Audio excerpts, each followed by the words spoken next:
माननीय प्रधानमंत्री जी, हमारे लिए बड़ी खुशी की बात है कि सबसे पहला जो बड़ा कार्यक्रम विश्व स्तरीय वर्ल्ड एक्सपो होने जा रहा है वो खाद्य से जुड़ा हुआ विषय है। फूड प्रोसेसिंग और जो खाद्य में हमने तरक्की की है उसको हम विश्व के सामने रख रहे हैं और आपके कर कमलों द्वारा इसका शुभारंभ होना ये हम सबके लिए बहुत ही गर्व की बात है, बहुत ही आनंद की बात है। मैं आपका तहे दिल से धन्यवाद करना चाहता हूं। माननीय प्रधानमंत्री जी ने जो सोच भारत को दी है वो एक प्रकार से बड़ी होलिस्टिक है, कॉम्प्रिहेंसिव है। उन्होंने शुरुआत से ही अलग अलग तरीके से देश को बड़ा सोचने के लिए तैयार किया, चाहे वो स्वच्छ भारत का अभियान हो, चाहे मेक इन इंडिया का कार्यक्रम हो, डिजिटल इंडिया के माध्यम से पूरे देश को जोड़ने की बात हो, या जनधन खाते देके देश को तैयार करना और फाइनेंशियली इंक्लूड करना जिससे वो अर्थव्यवस्था का भी बड़ा अंग बन सके। वन डिस्ट्रिक्ट वन प्रोडक्ट के माध्यम से हमने पहचान करी कि देश के कोने कोने में क्या चीजें ऐसी हैं जो विश्व में जाकर भारत को और नया नाम कमा सकती है। बीइंग वोकल फॉर लोकल का आपके नारे ने पूरे देश में नई ऊर्जा भर दी।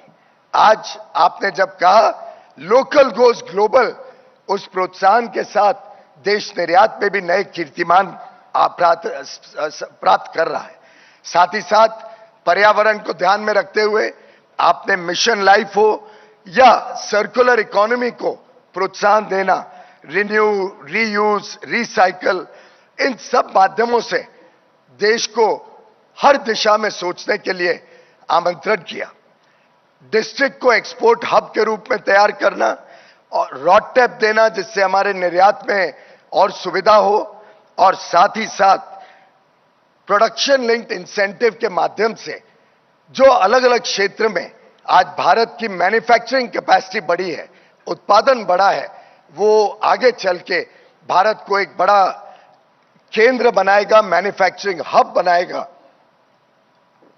और ये जो दूरगामी सोच है, ये जो माननीय प्रधानमंत्री जी का विजन है, इससे हर वर्ग को लाभ होगा, चाहे वो किसान हो, चाहे एमएसएमई हो, हमारे स्टार्टअप्स हो, हमारे पर्यावरण से जुड़े हुए लोग हों। एक प्रकार से हमारे युवा युवतियों के लिए बड़े अवसरों का भंडार खोलने का काम आपके इन अलग अलग प्रयासों ने किया है।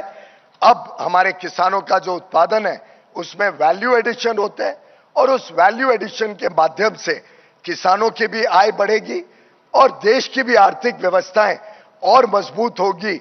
जो आज हम 10वीं से, जो 10 साल पहले भारत 10वीं सबसे बड़ी अर्थव्यवस्था था, हम फ्रेजाइल 5 इकोनॉमी में गिने जाते थे, कमजोर इकोनॉमी थी। आपके प्रयासों से, आपके नेतृत्व में, आपके मार्गदर्शन में हम जिस प्रकार से आज विश्व की सबसे तेज गति से बढ़ने वाली बड़ी अर्थव्यवस्था बने हैं, विश्व की 5वीं सबसे बड़ी अर्थव्यवस्था बने हैं और आगे चल के 3री बन जाएंगे। कुछ ही वर्षों में, 3-4 वर्षों में आपके नेतृत्व में भारत विश्व की 3री सबसे बड़ी अर्थव्यवस्था बन जाएगा और आगे चल के अमृत काल में आपके नेतृत्व में भारत एक विश्व शक्ति के रूप में उभरेगा, इसमें कोई संदेह नहीं है। हम सब कर्तव्य भावना से आपके 5 प्रण को लेकर पूरी तरीके से अपने आप को समर्पित करेंगे। मॉडर्न टेक्नोलॉजी, क्वालिटी पर focus, zero defect zero effect, और किसान और हमारे गरीबों को जो नए अवसर मिल रहे हैं उसको आगे बढ़ाते हुए हम सब आगे चलकर आपके मार्गदर्शन में इस देश को नई ऊंचाइयों तक पहुंचाएंगे। ये मैं आपको आश्वासन देता हूं। हम सब की तरफ से आपका बहुत बहुत धन्यवाद।